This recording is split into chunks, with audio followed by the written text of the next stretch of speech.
And hey everybody, happy Thursday. Now today's video is something that I've talked about in the past, and I'll link to a playlist at the end of this video if you want to watch more videos about this. But I get so many questions about it. I think it's important to talk about more and to have a more candid conversation about it. So the question is, hey Katie, how do I stop overeating? Am I bulimic? I always binge eat, but now I'm taking control.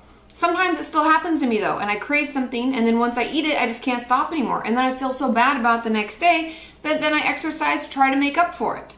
But then it's a cycle. I binge eat again, and then I never lose the fat because it just keeps happening. I get frustrated sometimes because my friends think I'm too much of a health freak because I'll tell them I'm on a diet, and then when they're eating, I choose not to join them. But the truth is that I cheat myself. And I still binge eat those unhealthy foods from time to time. It's really a struggle for me, but I don't know if it's bulimia already or if I'm just too self-conscious. I'd like to add that sometimes I can't concentrate too because what's in my mind is, what am I going to eat next and how much? Does anybody have advice on this? Now this was asked, I think, on the website. So the reason that I want to talk about this is because I think it is far more common than we realize. And getting stuck in this overeating, restricting, binging, purging type cycle can be really hard to break. And with regard to this question, it sounds like an eating disorder to me. Which one?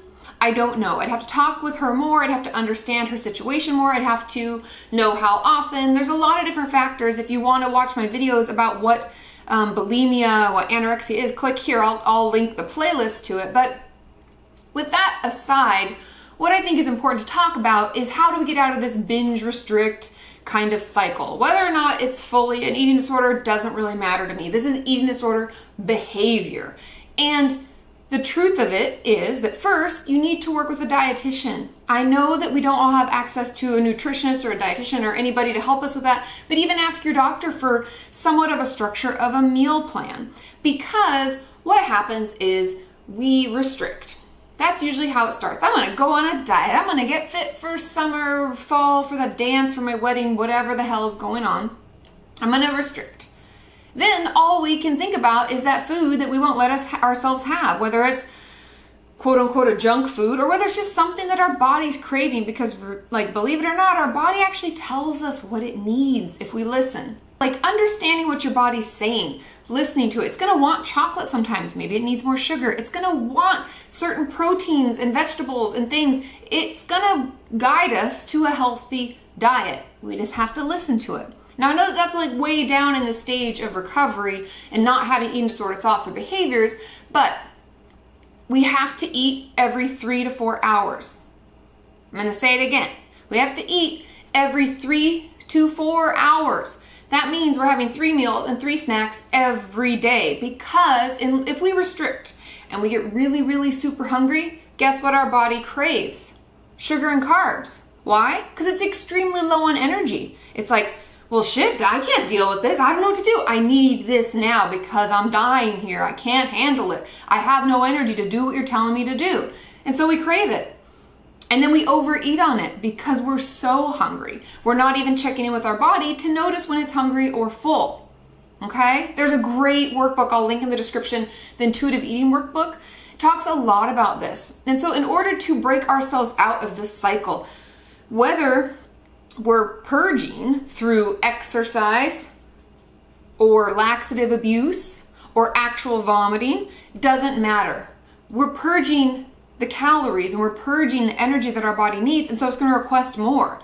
If we're training for a marathon, right, we're exercising a lot, those people eat a lot of food and a lot of carbs and a lot of fats to keep their body going.